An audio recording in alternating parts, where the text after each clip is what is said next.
So the approach I'm taking for the presentation here is, in terms of the future verification, my question is, will everything start to look like an SoC, and are we going to start to face the same style of problem simply because of the sheer size of the design we're faced with? First, a word about the current landscape and the situation we're here. I think we can declare that System Verilog has inherited the Earth. Is it a good thing? Is it a bad thing? No, it's a thing that we have to recognize and deal with, but it's also an opportunity. It's not a statement that System Verilog is such a great language, or that UVM, the standard methodology, is the absolute best methodology out there. In and of themselves, they're not particularly better than some other languages or some other syntax that could have had the same functionality.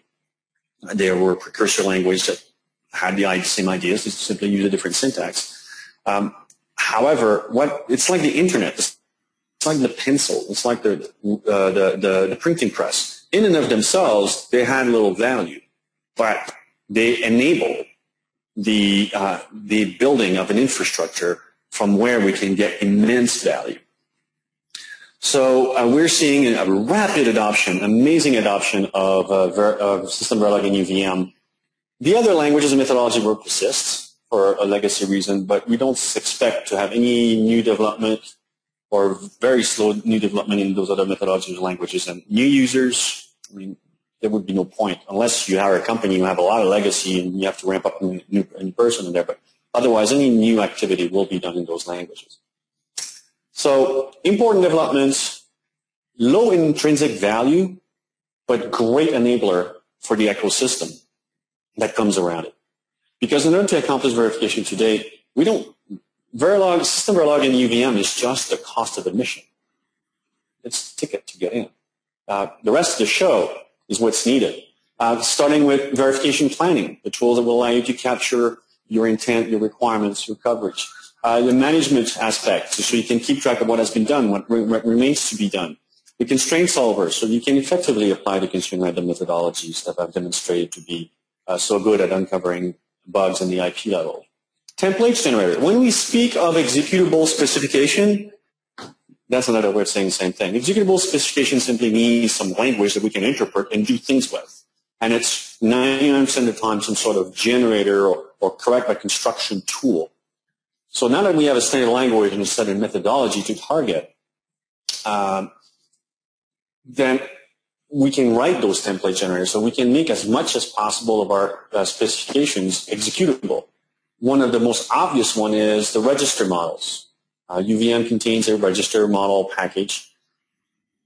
Now we can take your description, and every company's got a database or files or something, a document that specifies their registers inside your design.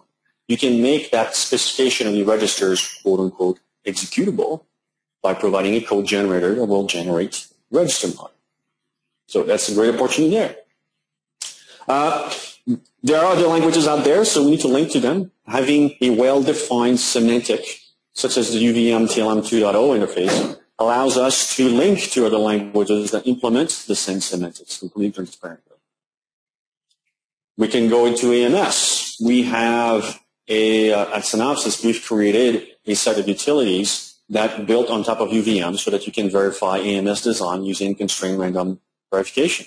In constrained random, that means that you then have to bring in those concepts inside mixed signals. So what is coverage when you talk about analog signals? What is a random transaction in analog signals? What is a transaction in signal? So for example, you wouldn't randomize a voltage value. You get white noise, and it's absolutely impossible. You cannot get a swing from any random points in an analog signal. So you have to address those things. Debug is probably the most important aspect in here. So since you're using a library that was written by somebody else, the UVM library is fairly extensive, has lots of classes, have lots of code that's fairly complex. If you're going to write on top of that library, you don't want to be debugging as you single step or as you set breakpoints, having to understand the inner working of that library. So the debugging tool has to be aware that you're using a class library that, as far as you're concerned, becomes part of the language. The VIPs have to be aware of the methodology you're using so that what you get is what you expect. New VM dictates how a VIP should look like. So if it's inside a big black box that does not look like what UVM says it should look like, it's going to make adoption and usage more difficult.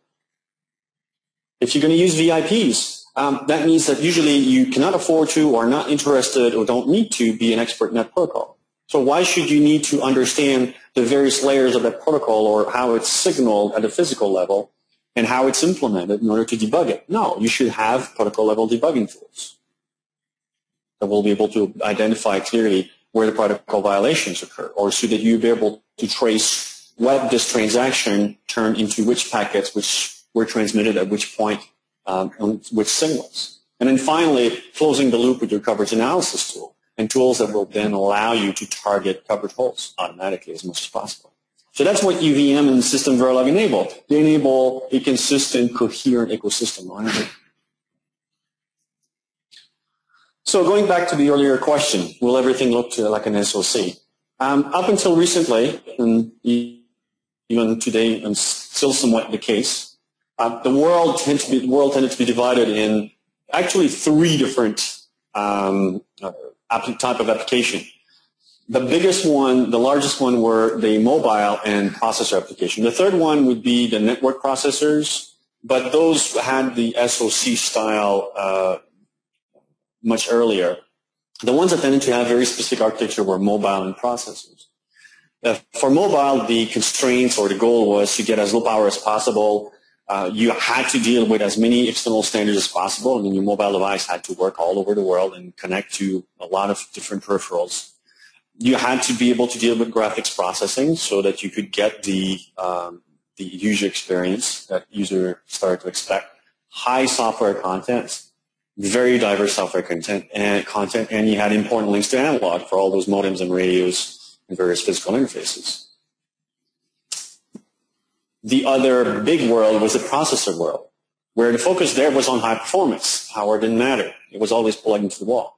You were focused on a high internal architecture, your magic secret sauce that made your design or your processor so much more performant was usually a function of the internal architecture. And so you had your own internal protocols and buses and interfaces. The focus was on data processing. How many bits can you push through? How fast? And then the software content was not that interesting. Actually, all you cared about was backward compatibility of the opcodes. Otherwise, the software didn't really matter. But what we're seeing today is a convergence on system on chip, where performance and power is no longer a single focus, but a trade-off. Standards are both internal and external. You have to deal with a lot of external standards, even on the processor side, so you can connect to various memory models, cache coherent buses, and so forth. Then you can also leverage internal standards. You have to link to analogs. Now you have to deal with multiple processors and multiple protocols, and the software content is just increasing.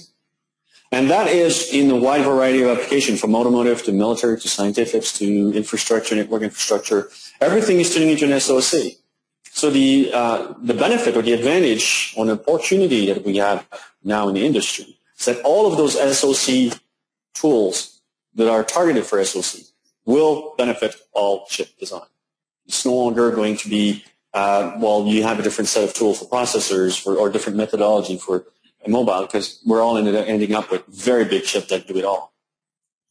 And the impetus behind that is a convergence of the desktop PC and the mobile platform. The desktop PC is disappearing, and all the computing power is turning into these little things. So that creates increasing complexity. Specification becomes very, very difficult to maintain and specify completely. You have shrinking time to market. Unless you are the first or second product, you're not going to make money. I mean, in these little smartphones, there's Apple and Samsung, and then everybody else has crumbs. So unless you're the first one there, you're not going to make money. And you have to get new products, new derivatives as quickly as possible. The software content is exploding, and it's often software that you don't control. You have app stores that will provide software that you don't write. And the development cost is increasing. Lower geometries, cost of tools, the infrastructure are needed, so everything needs to be managed as much as possible. So that increase in complexity, the consequence is an order of magnitude increase in verification complexity. At Synopsys, we track very closely the designs that are implemented and done using our tools. We're involved in like 3/4 to 90%, depending on which geometries, with like 3/4 to 90% of the largest designs in the world. And those are numbers that are used today. 44 million lines of code for RTL and test bench that have to be compiled and executed. Almost 200 gigabytes of memory necessary to run a simulation. That's a gate-level simulation with SDF annotation. That's what you need to do today's largest ASICs, 200 gigabytes. And if we have Moore's laws keeping up, that's going to be 400 gigabytes in 6 months. 10 protocols at least on every chip, terabytes of coverage data. So that has implication on your networking infrastructure. You can't run your simulation on a simulation farm on an emulator across the world and expect the coverage data to be stored on your local disk. So now it influences the structure. We've had customers who actually have machines that have been configured and spec'd specifically to run VCS simulations in terms of data bandwidth, local disk sizes, caches, and everything because of those requirements. The simulation farm, the CPU farms are doubling at an increasing at a never increasing rate. They're more and more being spec'd simply to run regressions. Over 300,000 assertions, most of them automatically generated. Over 200 power domains, each little island, each little IP being put in its own power domain. Debug, depending on how you measure what you label as debug, at least a third of the time is attached to debug. Somebody earlier said it was 50%. It just depends on what we call debug. Personally, I call every activity debug because design is simply debugging an empty file, really. And the amount of verification unit versus design activities is at least 2 to 1. So in order to keep up, we need 10x increased productivity in verification. So we need to look at how do we gain performance and capacity?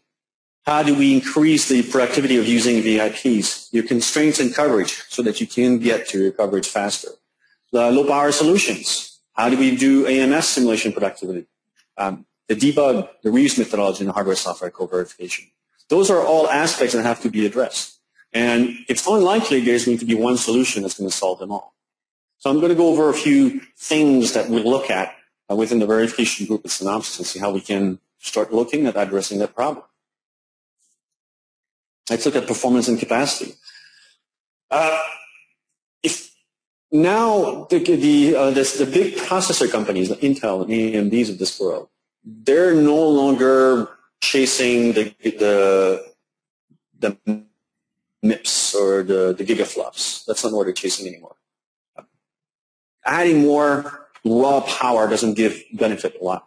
So instead, they go for power, and they actually put multi-core on the device. So we have massively available parallelism in the processors we're doing.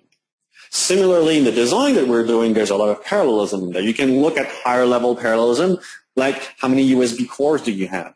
Or if you are a processor designer and you have 4 cores, like the Intel Celeron family, they have up to 16 of the exact same cores in there. That's a big high-level parallelism that's available in there that you're verifying. Can you take advantage of that? The fact that you have the same replicated structure in your design. Or if you go at a lower level, if you have like 150 64-bit adders or multipliers, could we take an advantage of the fact that you have those replicated structure in your design to try and simulate them faster?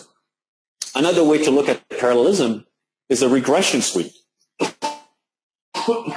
We have to run hundreds and thousands of tests on the exact same design. So could we look at a single instruction, multiple data parallelism approach to try and improve the throughput of the simulation, the regression suite? So instead of measuring the speed of one simulation, let's look at the regression suite throughput. Maybe we can slow them all down, but if we can execute most of them in parallel, we gain overall. That's a trade-off to explore. So can we automatically utilize those inherent parallel structures in our designs and in our hardware platforms to make things a little bit faster? By the way, I have a tendency to speak fast And I understand that my French accents coupled with your German language might create some difficulty. So if I go too fast, somebody wait, okay?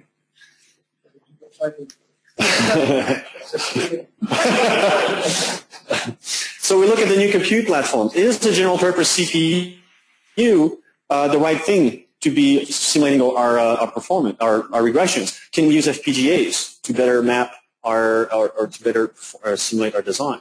And in a way that's not like the traditional way of emulation where your RTL is going to be pretty much done before it's worth investing the 4 to 6 weeks to get into the emulator box so you can get the performance.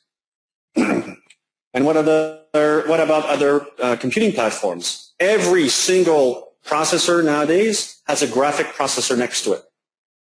Most applications don't make use of it except games. But there's power there. Can we use this massively parallel processing thing, vector processing thing, to make simulation go faster? So there is effort we can see to compile some of the RTL code into the GPU instead of the CPU. In terms of protocol, this is the reality today. Early, like 15 years ago, you had like 1 or 2 or 3 standard protocols. Everything was internal, so a question of standard protocols and VIPs was not an issue. Today, they're just multiplying. And not only are they multiplying in numbers, but they're multiplying in revisions. And it's accelerating. And each revision is like a brand new protocol. This is USB 2, this is USB 3. They're completely different. Backward compatible, but USB 3 is completely different. In order to verify USB 3, you need 20 times the number of scenarios and 10 times the amount of data to pump through it. So how can you hope to keep up? So for that, we're looking at the VIP architectures. If we look at the VIPs the way they were designed for in the days where chips were relatively small, the focus was on IP verification. If you take those old protocols and keep wrapping them and try and make them keep up in different languages and different methodologies, you get up with like Frankenstein's VIPs. So what we need to do is take advantage of this convergence towards system Verilog and UVM to get VIPs that are efficient to use, efficient to simulate, and that offer all the capabilities that are needed to debug them. That's what we've done with our new VRP architecture, where you get the VIP the way you expect it to be, natively in system Verilog, natively in UVM. It looks the way you expect it to look, and they all look the same. It's also surrounded by the necessary tools to be able to debug it and track your verification process so that it's easy to configure, it's easy to track. It comes with a coverage model in system Verilog. And then the protocol debugger attached to it as well. It comes with a predefined sequence collection, so it's easy for you to start creating new tests. In terms of constraints and coverage, you need to have the tools and the mechanisms so that you can do interactive coverage specification. So you can look at your code, you can look at your data structure, and be able to easily specify what you want to cover, what you want to cross. Run your simulation and measure and immediately see where your coverage is lacking, and have tools to focus on individual holes and not only tweak constraints. That actually is the easier part, to tweak constraints to hit the areas that haven't been done. That can be accomplished quickly, but is really reaching 100% of your input coverage going to actually uncover bugs? We don't know. It doesn't necessarily mean that reaching 100% coverage as fast as possible may not be the right thing. Instead, you want to have tools that tend to be more intelligent and look at your coverage holes and figure out why they may not be reachable. And it may be as easy as simply that your code structure makes some lines of code unreachable, or makes a condition or a particular set of values impossible. But it can be more difficult, where you have to go back through the agent and through your constraint solver to identify which constraint block is preventing you from creating the stimulus that is needed. So you need tools that will advise you and point you toward your possible problems. For low power is a big concern nowadays. So you need a built-in solution. Simply, so it's a question of performance. If you compare, for example, when we acquired our ArcsPro, which was a low power simulator that we've leveraged, just bringing in the functionality inside BCS improved performance by 50%. And then you're able to provide better semantics, better debugger. because now the debugging of the logic and the conditions that created the power issue are all together. Debug is probably the single biggest issue, and that's one reason why we acquired Verdi, Springsoft, because of the richness of the debugging environment that they have, their open platform. But you also want to provide debugs in ways that make sense. You write UVM. You don't want to debug the UVM library. So as far as you're concerned, the language you're using is UVM. It's no longer System Verilog. It's UVM on top of System Verilog. So you want your debugger to present you the objects in a way that makes sense, to know what are environments, what are agents, what are drivers, what are channels, what are TLM ports, so that you are able to quickly identify those structures. Same thing with the resource database. You're able to browse the resource database as a database, not as a series of linked lists of class instances that you have no idea how it's structured. Same thing with the factories. Easily identify what instances replaces what, or the phases. Be able to do phase stepping. So you should have a button that says next phase, because that's the way you think when you use UVM. Protocol-aware debug. Not only should you be able to view transactions on a waveform viewer, so that instead of debugging waveforms, you debug transaction, but you should be able to see those transactions in a way that makes sense according to the protocol layers and the protocol structure, and put them side by side so that you can say, how are my various USB transfers turning into AXI accesses on my main bus as you do the DMA access to do the bulk transfer? And how does it relate to the various messages? You see an error message here. Which transactions issue that message? So you can quickly click on the message, highlight the transaction, highlight the state where you were in, go back into the time point where it happened. You should be able to do that.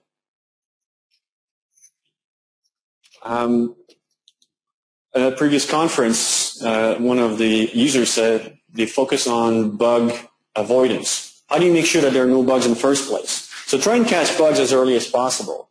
There are two ways we're starting to look at it. One is Hector. There was a paper that was done, presented. It should be on the website at the UK conference. If somebody was using Hector to do C2RTL equivalence checking. So if you have a C reference model and you have an RTL model, rather than doing simulation, you could do formal equivalence checking between the two. Or if you make a small tweak in your RTL, rather than rerunning a complex simulation, you can do the same tweak in C, or make sure that the tweak has not changed the functionality. So you can do C to C as you refine. You can do RTL to RTL as you do refining. So it's a very powerful tool. Another one is gate-level simulations. Those are horrendous to do. They're horrible. They take a lot of memory. They take a lot of time. And one of the primary reasons why we do gate-level simulation is for X-Propagation. Well, what if we could do X-Propagation at RTL? The reason why we have to do X-Propagation at gate is because the semantics of RTL don't deal well with X. Well, let's fix the stupid semantics. So that's what we did. So you can run an X-Propagation mode inside at the RTL level and find all of your X issues without running a single gate-level simulation. Now, the way you do that, all of these things does not happen on its own, and then suddenly we come here and says, well, we have the solution for you. No. The way we get these things to work in the real world is that we partner with the biggest teams out there, the biggest designs. So we would like to invite you, if you have challenges, we probably have some solution. We definitely have part of the solution because everybody's got specific needs. But if you have some challenges, please, we'd love to partner with you and see how we can address some challenges in the future. There's a lot of us here. The names are from the UK conference, but there's Doug Amos and a lot of our local support teams are here. So please look us up and let's start the conversation going. Thank you. Thank you.